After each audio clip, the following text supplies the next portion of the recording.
In my lifetime, I've played a lot of games that feature full motion video.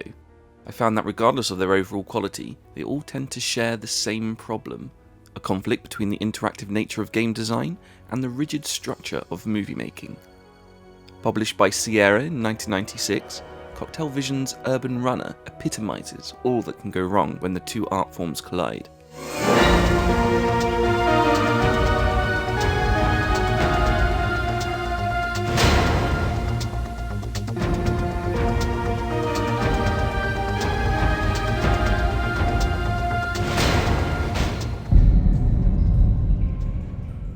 From a technical standpoint, the FMV looks nice enough, at least for the era. The widescreen footage is positioned in the centre of a 4x3 screen with a nice metallic border. At times, a second video will pop up to give you a heads up on what's happening elsewhere. They actually put this tension-raising cinematic concept to good use, particularly in the opening area, known as Labyrinth. Here, you'll have to solve several puzzles while keeping an eye on your pursuer's position.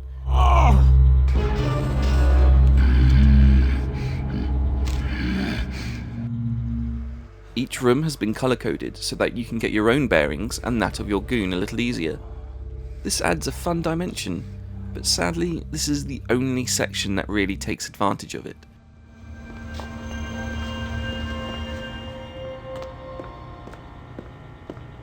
That's really all the praise that I can muster. From here on, it's as if they ran out of their creative juices and stuck you on a linear path with dull trial and error gameplay. They even screw up the one thing Urban Runner needed to get right: the storytelling. That same night, we set out for Tony Marcos's office. I could hardly keep my eyes off Ada dressed in that number. She was the one who'd insisted we try to get her ex-boyfriend's secret documents. She was in command, and I was more than happy to take her orders. You play as Max, an American in Paris who just so happens to be an investigative journalist. His latest story involves an underground drug trafficking cabal and their links to a corrupt politician. He is one major lead, an informant by the name of Marcos, just so happens to possess an incriminating roll of film. They decide to meet in a sauna, where events quickly turn deadly. Marcos has been murdered, and you've picked up the wrong locker key, leaving you to run away from his gun-toting bodyguard in a dead man's clothes. Stop or I'll shoot! The plot is confusingly told in a voiceover desperately aiming for that film noir vibe. I couldn't believe the information in Marcos's file. Marcos, LaGrange, and someone named Kevork were apparently at the head of a totalitarian underground organization called the Elite. No sound team appears to have been hired when the footage was recorded. Any dialogue is silent and told in the third person by either Max or your new acquaintance / love interest / femme fatale, Ada. There's nothing going on here. The delivery man just moved an empty box. This makes for a strangely disconnected experience. Plot points whisk by with little build-up or reason, and characters are introduced as if you should already know who they are, then never heard from again. Even our two lead characters often act strangely at best or unethically at worst. She sure knew how to turn that sleazeball on. Ada, for example, is unafraid to use her sex appeal to distract a leering detective, while Max has no qualms burning bins or drugging the driver of a hearse while at a funeral. There you go. He's out of the way. Then there's the old hand in warm water trick, which most of you may know from Scout Camp. The target is an already sleeping security guard, so surely, if you can get close enough to soak his thumb in water, you can get close enough to sneak past him. Even stranger, our two protagonists even find time to sleep together on their very first meeting, instantly falling madly in love. The first time I saw Ada Wertmuller, a shiver went right down my spine. She had the kind of killer smile that could put you down and out for the count. At least the puzzles themselves seem to mostly fit in with the setting, even if they're poorly implemented. A lot of them are stringently timed, giving you little chance to carry it out until you know exactly what to do and when.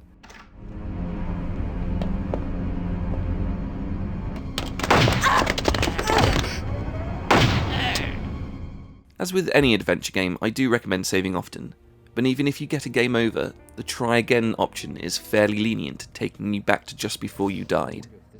Because of this, I found most puzzles were solved through trial and error rather than logical thinking. Trapping one female thug in the toilet requires picking up a plank of wood, turning on a light switch, and opening a door before hiding. All within a time frame that gives you little room to find the hotspots, let alone figure out what to do with them. The concept of this and other puzzles may be sound, but it's this type of implementation that completely ruins them. One down, now for the next one. Take the Street Hustler, performing the classic 3-card Monty or Find the Lady card scam. The visual quality and frame rate isn't good enough to visibly follow the cards, while the kid distracts you by yabbing like the new Sonic the Hedgehog, afraid of silence. Ada Club's not there. Where's she at? Is she there? Is she there? Is she there? Is she there? Up, up, round they go, round they go. Where's the lady now? I found the only way to successfully choose the correct card is to play it so often I could remember the card's position on the table. That one. Ah, what a shame, but don't give up now. It took me far too long to get to that point. I've also read somewhere that the dialogue also gives you clues, but other than doing the same memory trick but audibly, I'm yet to figure it out. His rap started to get to me. I was just considering smashing the jerk's face in when I spotted Marcos's watch among all his crap. I decided to play it cool. If you hover over the cursor at the top of the screen, you'll be met with your mobile phone that acts as your menu. You have your game management, save, load, that sort of thing, a limited hint system known as jokers. You need to identify Dr. Dramish. Do this. See which glove she's wearing, right or left. From that, you can tell which of the cars parked on the street belongs to her. Your memory, which gives you access to clues you've uncovered, and another means to access your inventory. While you can also right-click to select an item, you'll need to get there this way if you want to combine it with something else.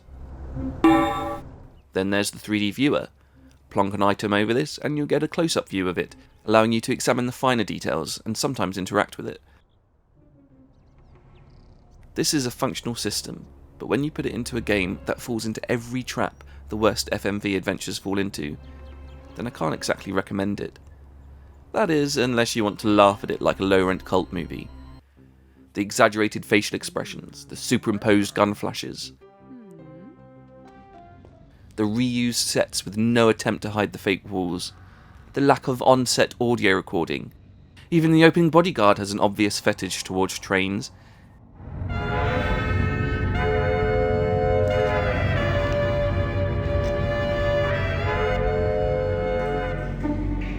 Okay.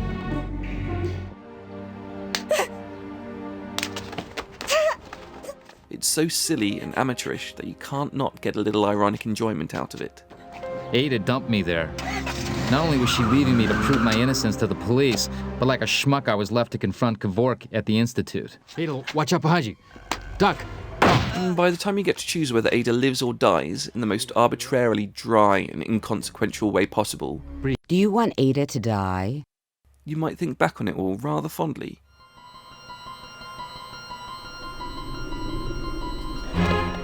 There's a lot of individually bizarre and memorable moments. But while you're in the thick of it, you'll just get annoyed by how cumbersome it all is.